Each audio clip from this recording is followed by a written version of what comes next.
Bismillahirrahmanirrahim. Assalamualaikum warahmatullahi wabarakatuh. Alhamdulillahi rabbil alamin. Wa bihi nasta'inu ala umuri dunya waddin. Wassalatu wassalamu ala sayyidil awwalin wal akhirin, nabiyyina Muhammadin wa ala alihi wa ashabihi wa man tabi'ahum bi ihsanin ila yaumiddin. Allahumma inna nas'aluka ilman nafi'an wa rizqan tayyiban wa amalan mutaqabbalan. Allahumma rabbana zidna ilman. Para bapak, para ibu, saudara-saudara jamaah salat maghrib ingkang dirahmati Allah Subhanahu wa taala. Pada pertemuan kali ini insyaallah pembahasan kita adalah babul ghusli, yaitu pembahasan tentang mandi.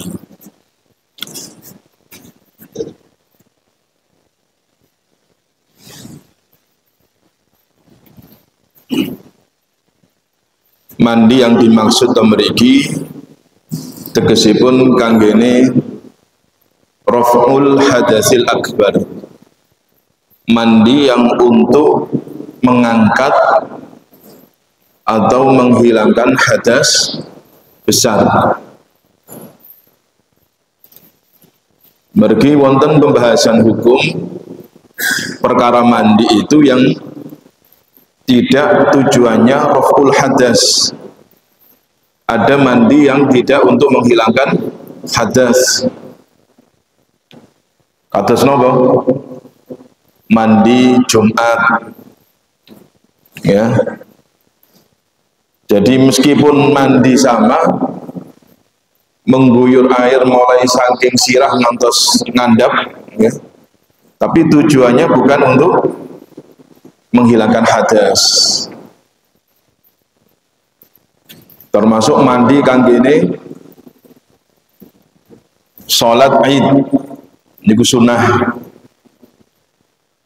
Baik laki-laki maupun perempuan sunnah panjenengan ngelampahi mandi di pagi hari sebelum sholat Id, ya. Ada juga sebagian ulama yang mensunahkan mandi sebelum sholat istisqa, sholat minta hujan. Termasuk sunnah orang yang mandi setelah memandikan mayit. Mandi-mandi yang seperti itu mandi yang bukan raf'ul hadas, bukan mandi untuk menghilangkan hadas, tetapi hanya sekedar untuk membersihkan diri kita, ya. Nah, pembahasan kita tembriki niki di dalam HPT niki yang dimaksud mandi tembriko kanggene menghilangkan hadas, yang mana juga dibahas perkara yang bisa mewajibkan mandi.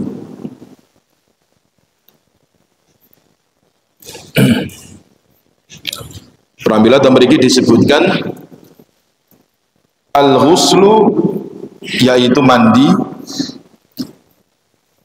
idza ajnabta bi khurujil maniyyi. Tembriki disebutaken wajibe mandi niku apabila kamu berjinabat bi khurujil maniyyi, karena keluarnya air mani. Terus mriki disebutkan sebab kanggene mandi niku pertama adalah keluarnya air mani. Niki umumnya mani itu mriki niki kanggene tiang jaler, okay. Baik itu keluar mani yang disengaja maupun sing boten disengaja. Berarti kalau sengaja itu ada upaya mengeluarkan, disengaja untuk dikeluarkan, baik dengan cara jima misalnya, ataupun dengan cara biliat dengan tangannya sendiri, ya. Ini ku dengan sengaja. Sing boten dengan sengaja kados ikhtilam. Ikhtilam niku mimpi basah. Ya. Mimpi basah. Niki sing sepuh-sepuh kula tanglet panjenengan. Yang sudah tua seperti ini pernah mimpi basah nggak panjenengan? Pernah Mas ya? Overdosis Pak. Pernah nih.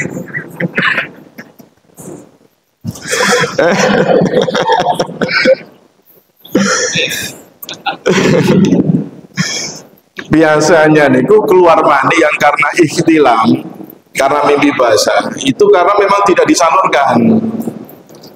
Maka biasanya itu terjadi pada remaja-remaja yang belum menikah, ya. Maka keluarnya niku pada mimpi basah. Nah kalau ini sampun menikah, paling tidak kan 1 minggu disalurkan, atau 1 bulan disalurkan di sampun sepuh-sepuh. Maka otomatis produksinya itu akan berkurang, ya.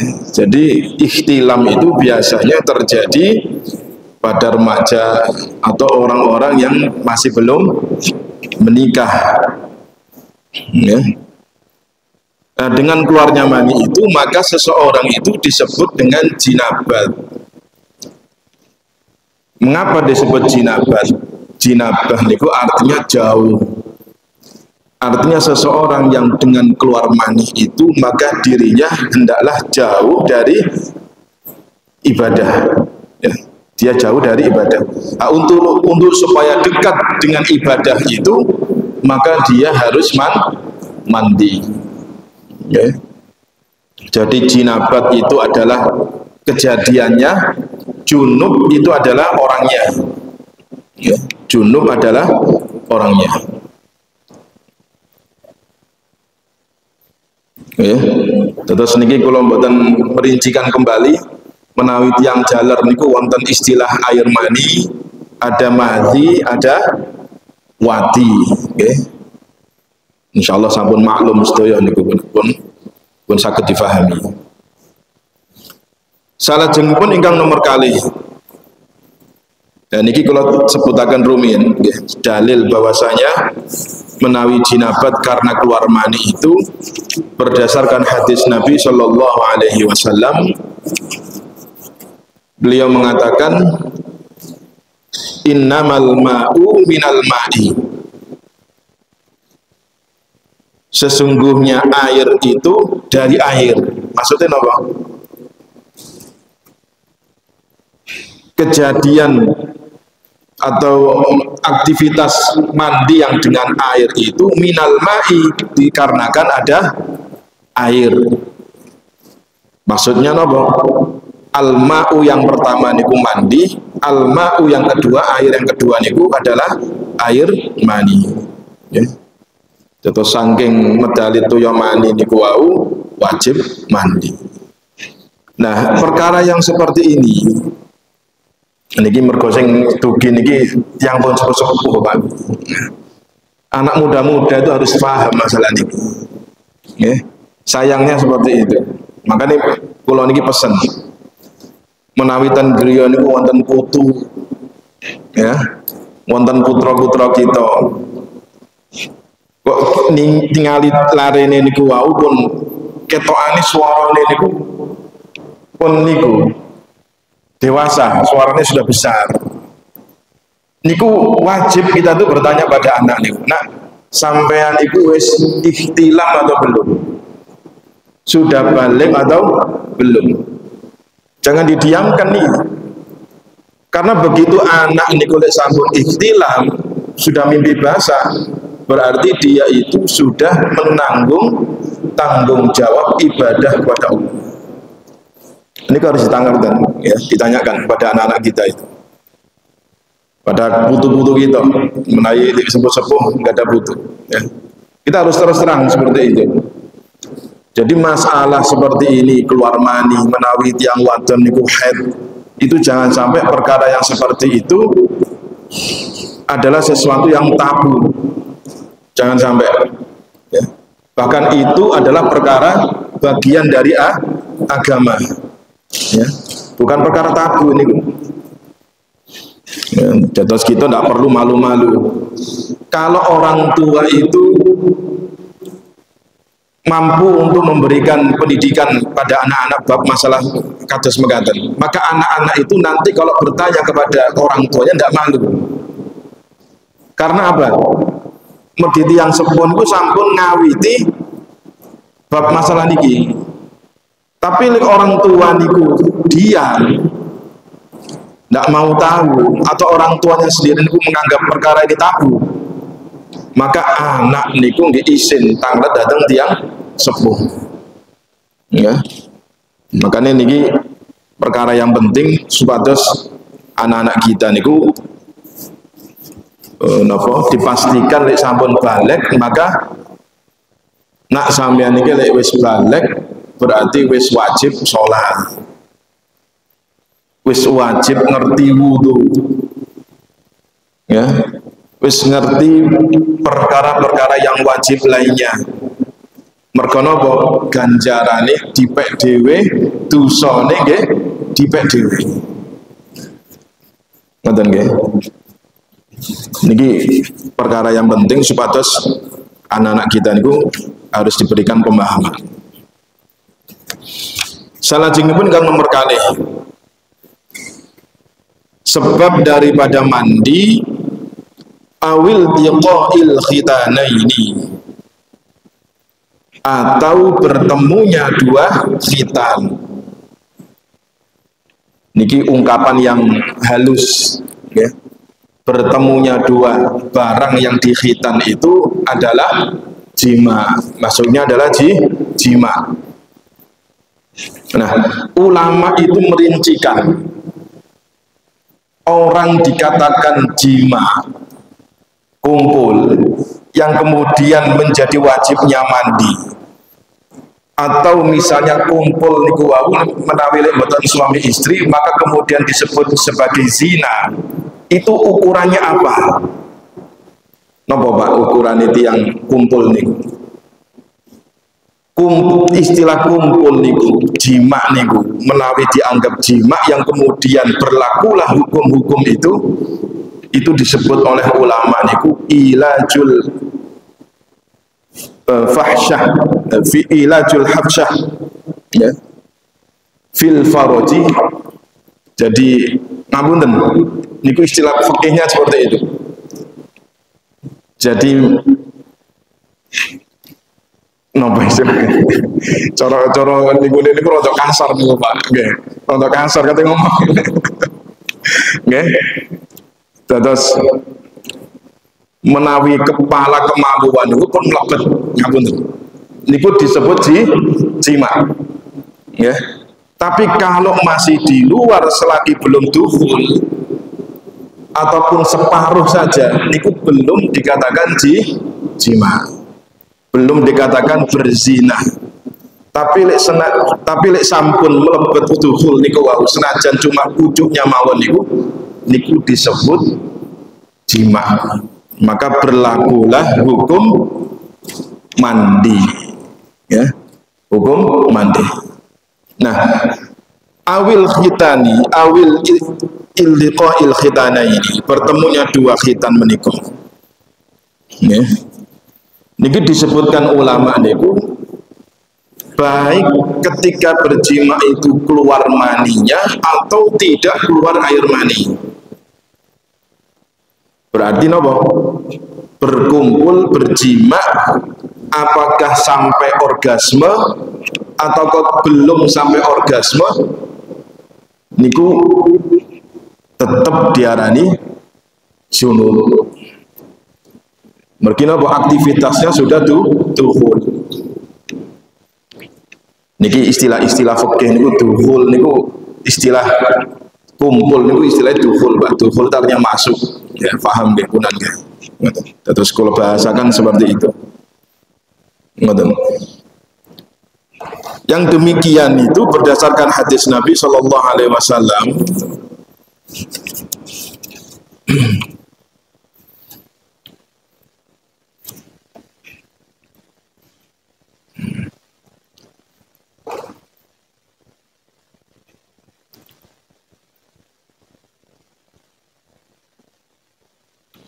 Idza jalasa baina syu'abiha al-arba' ya, thumma jahadaha faqad wajaba 'alaihi al-ghuslu. Terus Rasulullah, apabila seseorang itu duduk di antara dua kaki atau dua paha, ya, itu istilah juga yang mewakili istilah persetubuhan, ya. Tsumma jahadaha, kemudian dia bersungguh-sungguh, ya. Mergi tiyang niku menawi lek kumpul niku kan temenan, Pak. Sekedar numpuk mboten temenan nggih. Ya. Faqad wajaba alaihi al-ghuslu, maka wajib baginya untuk mandi. Ya. Senajan yang demikian itu tidak keluar air maninya. Ya.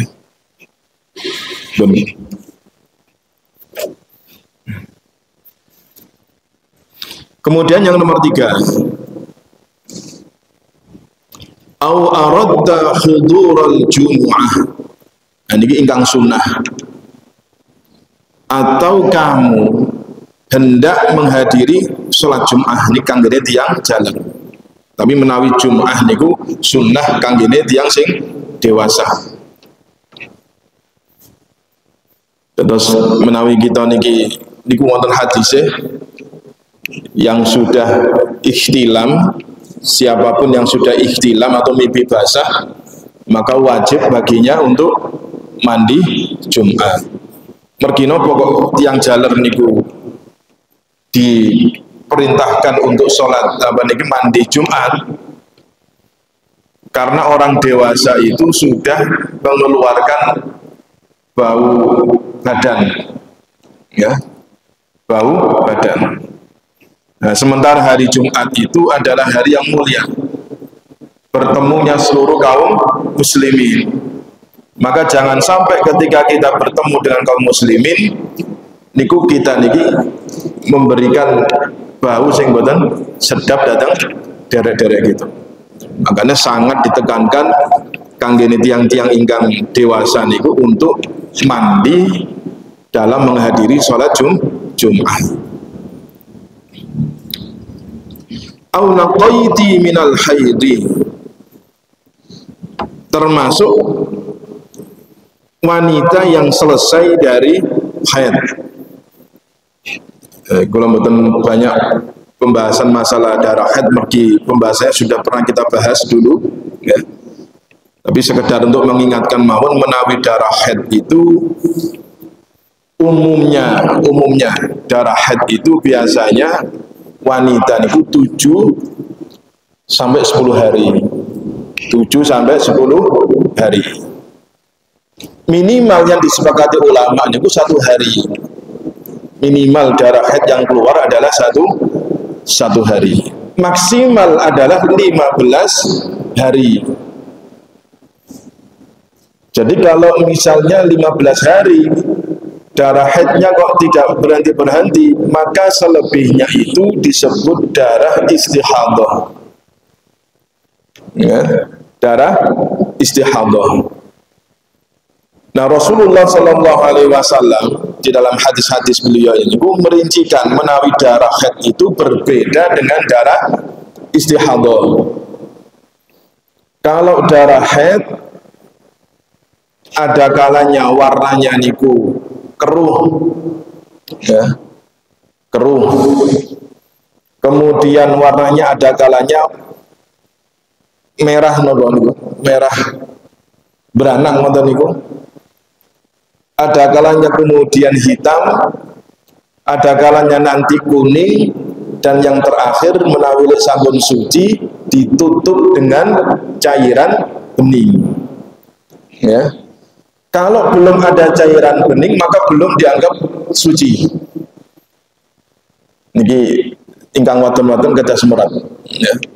Nah, kalau setelah suci pun bening punan pun sholat gak suwe mantuni ku jam oleh 2 jam 3 jam kok medal malih warna abang, warna kuning, keruh, apakah itu disebut haid? Itu tidak disebut haid. Okay. Selagi lek sampun cairan bening itu sudah keluar. Ya. Pramila menawi yang wadon lek sampun benar-benar suci monggo dicek. Ya. Sebagaimana hadis Aisyah niku diterangkan bahwa gini gua dengan cara ngambil kapas misalnya kemudian dicek ya menawi sampun jelas-jelas bening maka wajib baginya untuk mandi jinabah ya mandi jinabah ngoten ya. Terus kalau lebih daripada 15 hari maka disebut darah istihadhah. Nah darah istihadhah itu tidak apa niki tetap wajib sholat ya. Jadi begitu tanggal 15 dia mandi jinabat menawi kok tetap keluar deres maka itu dianggap istihadhah, dia wajib sholat, dia wajib untuk berpuasa meskipun ngapunten pakai softtek ya supados panggenane sholate niku wau atau pakaiannya tidak najis ya. Pakai softtek kemudian dia berwudu setiap sholatnya, setiap sholat berwudu, setiap sholat berwudu, memakai softtek tadi. Okay. Niku perkara istihadhah. Ya terus menawi lek sampun suci, niku wajib mandi. Awin nifas atau darah nifas. Kalau nifas niku darah yang keluar setelah persalinan. Baik persalinan dengan keluarnya janin, baik janin itu mati ataupun janin itu hidup ya. Janin itu normal melalui farji ya, melalui persalinan normal ataupun melalui sesar, pokoknya darah yang keluar setelah wiladah atau setelah persalinan niku disebut nifas, dan batasan yang paling lama niku 40 hari. Kalau lebih dari 40 hari maka disebut istihadhah. Okay. Nah, sedayana niku wau sebab-sebab disyariatkannya mandi. Fal taghtasil, maka kalau kamu tahu sebab-sebab tadi hendaknya kamu mandi. Nah, mriki disebutkan caranya mandi niku sesuai kali tuntunan Nabi nggih. Wabda bi ghusli yadaika, menawi kita niki mandi dahulukanlah mencuci kedua tanganmu. Kedua tangan menawi lek sampun kumpul ya. Karena pembahasan huslun niku mandi niku rata-rata pembahasannya setelah jima. Ya. Setelah jima niki kadang tangan kita niku kotor. Ya, tangan kita terkadang kok kotor. Maka ketika sebelum mandi menyentuh tangan niki menyentuh air, dahulukanlah tangan itu dicuci. Mukhlisan niyataka lillah. Pada saat mandi, ya. Niku kita hadirkan niat kita untuk mandi. Niki penting ya. Terus niat kanggene wudu, niat kanggene mandi, niat tayamum, niat kanggene sholat. Niat itu hendaknya dihadirkan pada saat menyertai pekerjaan. Ya. Jadi kapan niat itu harus dihadirkan? Pada saat bebarengan dengan pekerjaan itu.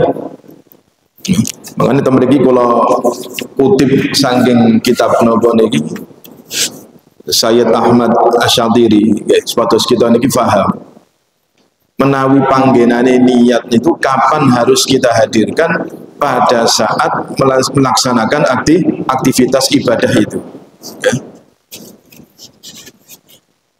Ya.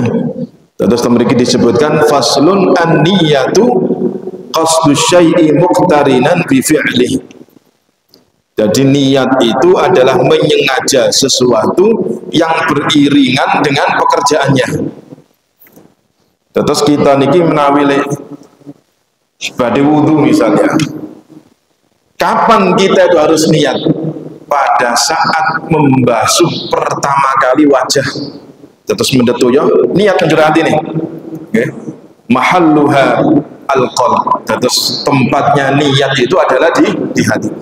Mendetuyo kemudian diusap ten wajah niku niat menjurah hati nih. Niat wudu menghilangkan hadas. Okay. Atau niat wudu lillahi ta'ala. Itu seperti itu. Bukan lantas kita niku misal ujuk-ujuk langsung temu biar ya. Jadi pada saat kita niku membasuh muka itu dihadirkan niat untuk berwudu. Makanya teman-teman dijelaskan qasdu syai'i muqtarinan bi fi'li, menyengaja untuk sesuatu yang beriringan dengan pekerjaan. Pas ngoten. Mandi juga sama, ya. Makanya teman tarjih ini disebutkan pada saat setelah mencuci tangan, ya, mukhlison niyataka lillah. Aktivitas itu kemudian disertai dengan niat karena Allah. Niatnya apa? Niat mandi jinabat, ya. Terus mendet tuyo, ijuk ngoten niku pun niat. Atau kalau menurut madhab Syafi'i itu pada saat mengguyur air di kepala, ya. Terus pas ngeten iki niat mandi jinabat. Niku harus ditakyin Pak, niat itu. Harus ditakyin. Mergi napa kalau panjenengan itu misal dina Jumat. Hari Jumat itu kan sunnah untuk mandi Jumat. Kok ternyata panjenengan junub di hari itu? Maka yang diniatkan di dalam hatinya itu adalah niat mandi jinabat. Ya, mergi napa kalau niat mandi jinabat, maka mandi Jumatnya akan ikut. Tapi kalau yang diniatkan itu saya niat mandi Jumat, jinabatnya nggak hilang, Pak. Ya, jinabatnya bukan hilang. Maka penting kita dalam berniat itu untuk mentakyin. Takyin itu menentukan niatmu itu apa. Ya. Martina apa? Niat itu yang nanti akan mendapatkan balasan itu sesuai dengan niat. Innamal a'malu binniyat wa innamal likulli imri'in ma nawa. Nggih. Maka ini penting niki. Bisa gak difahami nggih?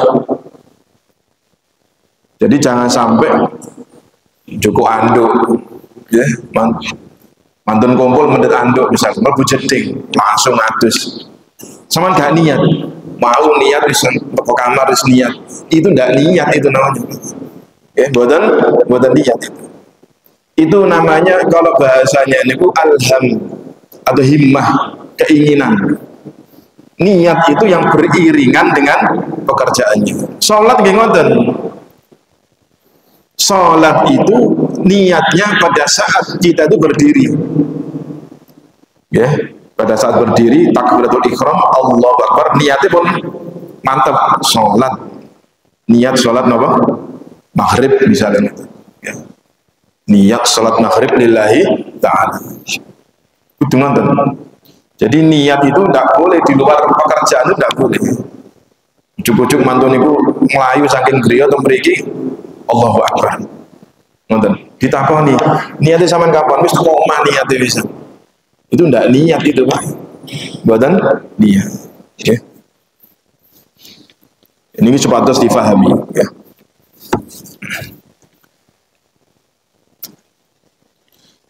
Tsumma ghsil farjaka bisyimalik, kemudian cucilah kemaluanmu dengan tangan kirimu. Wadlukha fil ardi,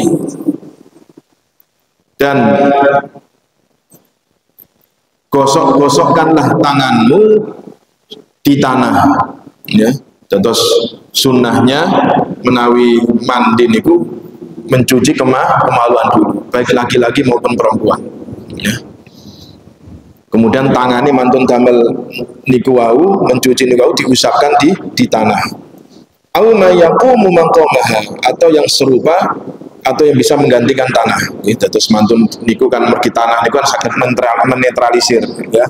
Diusap di tanah atau pakai sabun ya. Bagi kotor, mantun demo farji niku wau kan kotor okay. Maka kita mencuci kembali, dibersihkan dengan misalnya sabun ya.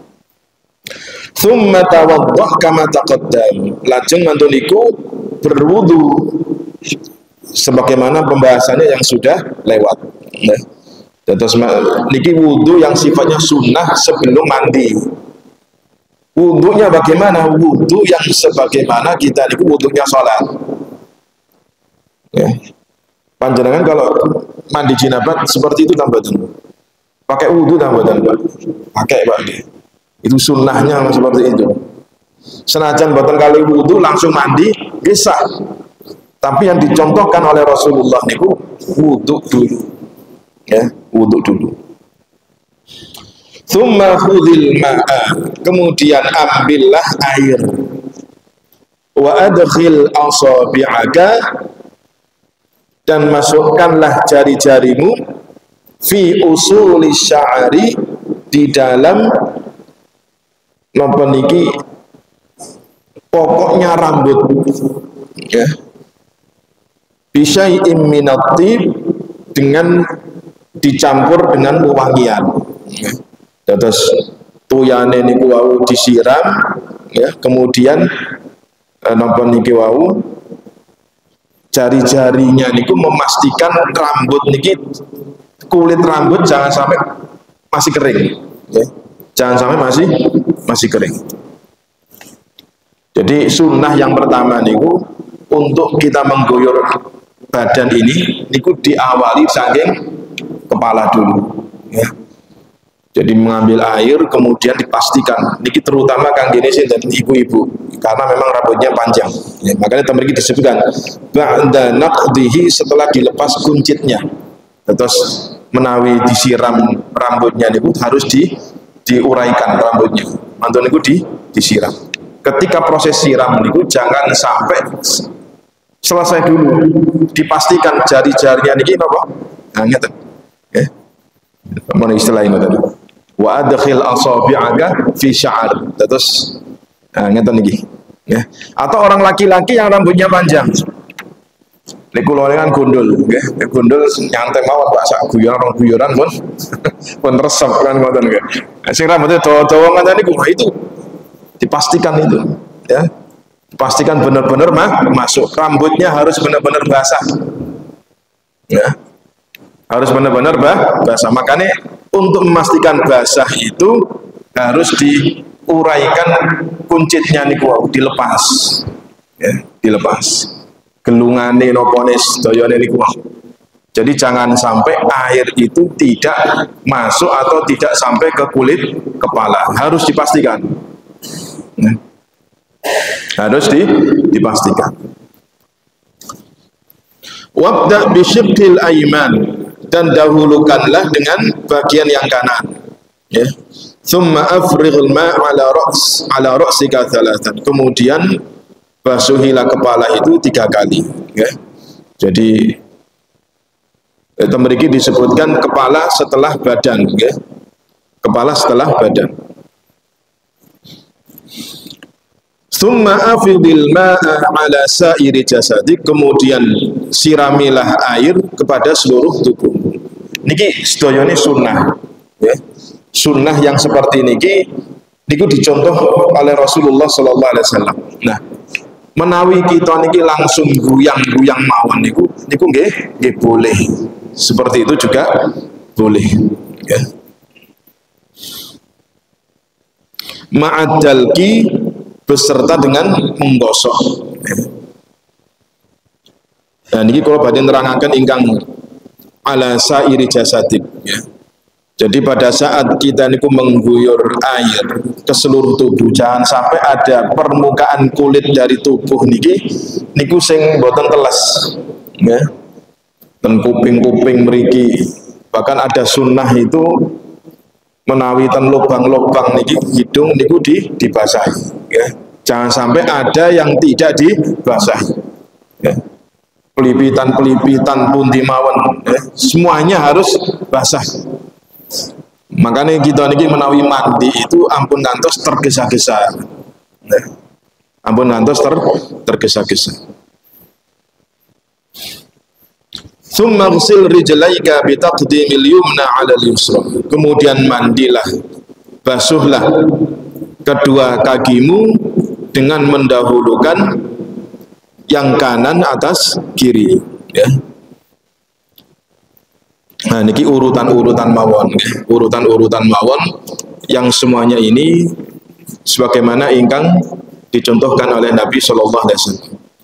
Wala tusrif fi isti'malil ma, dan janganlah kamu berlebih-lebihan di dalam menggunakan air, okay. Terus menawi lek sampun yakin air niku sudah mengguyur di tubuh kita, maka kita cukupkan, ya. Jadi tidak perlu tidak perlu terus-menerus mengguyur tubuh kita dengan air, ya. Sampun dirasakan cukup nggih cekap. Nah, apakah boleh orang yang mandi jinabat itu dengan sabun? Boleh tambah Pak? Boleh setelah mandi jinabatnya. Tapi lek panjenengan niku keramas disian juga sampo, sabunan, mantune ku mandi jinabat ndak sah, ya. Jadi mandi jinabat itu harus menggunakan air yang mutlak, air yang benar-benar bersih, air yang suci lagi mensucikan. Jadi tidak tercampur dengan apapun. Lek sampun niku wau terpenuhi, barulah panjenengan pakai sampo, pakai sabun, selesai. Tapi kalau didahulukan samponya, didahulukan sabunan, mantune hukum niat tidak sah. Karena apa? Air yang membersihkan hadas ini itu sudah bercampur dengan sabun, ya, sudah bercampur dengan sabun. Jadi kalau bercampur dengan sabun itu air niku tidak disebut air mutlak, ya. Airnya bersih tapi tidak mensucikan, ya. Airnya suci tapi mboten saged mensucikan. Ini sudah kita bahas di pertemuan yang lalu, ya. Nah, menawi toya niku wau dilarang berlebihan niki kula tambahi, lek sampun mandi tidak perlu berwudu. Karena kalau sudah mandi menghilangkan hadas besar niku cukup baginya untuk napa niku wau menghilangkan hadas kecilnya, ya. Terus sudah hadas besarnya teratasi, maka hadas kecilnya niku sudah masuk di dalam pembersihan, ya. Kecuali kalau di dalam mandi kemudian pegang kemaluan, ya, pegang kemaluannya batal, maka dia harus wudu, ya. Mantun mandi pun aslinya pun bersih, mantun itu kok sabunan ngapunten demok kemaluane misalnya mantun batal, ya. Maka di akhirnya nanti dia harus berwudu, mantun nggih. Menawi mboten demok kemaluan blas dan itu maka sudah cukup, ya, digunakan untuk sholat. Nah ini pembahasan tentang mandi selesai, ya. Dan insya Allah pembahasan bab toharon ini tinggal 2, ya. atau 3 lah nggih. Nggih menika tayamum, menghilangkan najis dan juga istinja. Pun kalau kinten gak semantang nggih. Menawi wonten tanya jawab masih ada waktu nggih.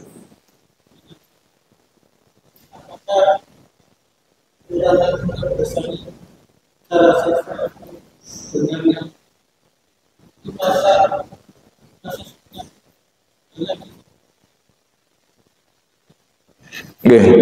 Memang untuk yang persalinan normal umumnya itu 40 hari. Sementara yang sesar itu tidak sampai 40 hari. Biasanya sesar niku niki pengalaman istri kula piyambak pernah sesar itu 15 hari. Setelah itu tidak keluar dan dipastikan bersih. Kalau memang sudah bersih, ya sudah mandi. Ngoten nggih. Halo? Oh, disamakan. Boten, ya. Jadi ampun ngantos difahami ya seperti itu. Jadi maksimal darah nifas itu 40 hari maksimum umumnya. Tapi kalau kemudian berhenti sebelum 40, maka dia harus mandi itu. Ya.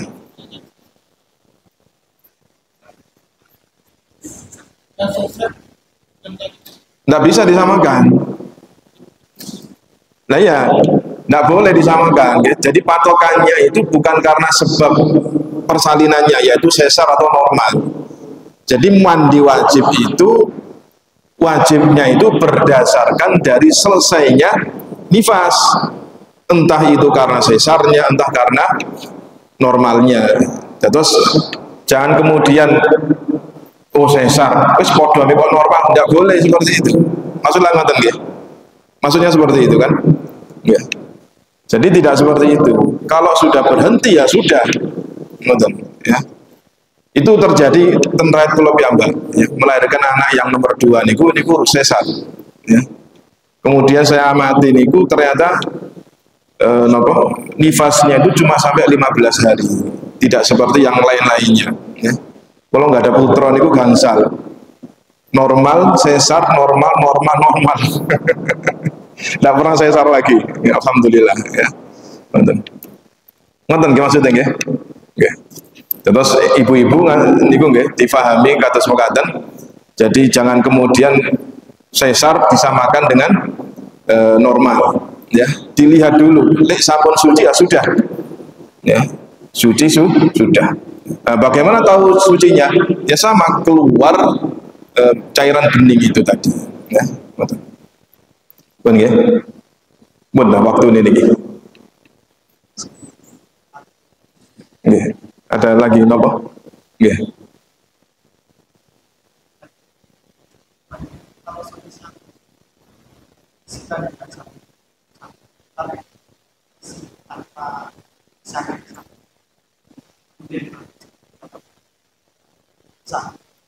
Nah, kalau sudah bersih sabunnya, bersih samponya, baru kemudian mandi jinabat, nggak apa-apa. Nggak apa-apa. Jadi yang masalah itu kan ada sabunnya, ada samponya. Mantun itu kok niat mandi jinabat nggak sah. Karena apa? Airnya bercampur dengan sabun atau sampo. Sudah bersih semua, baru niat mandi jinabat, itu nggak apa-apa. Seperti itu.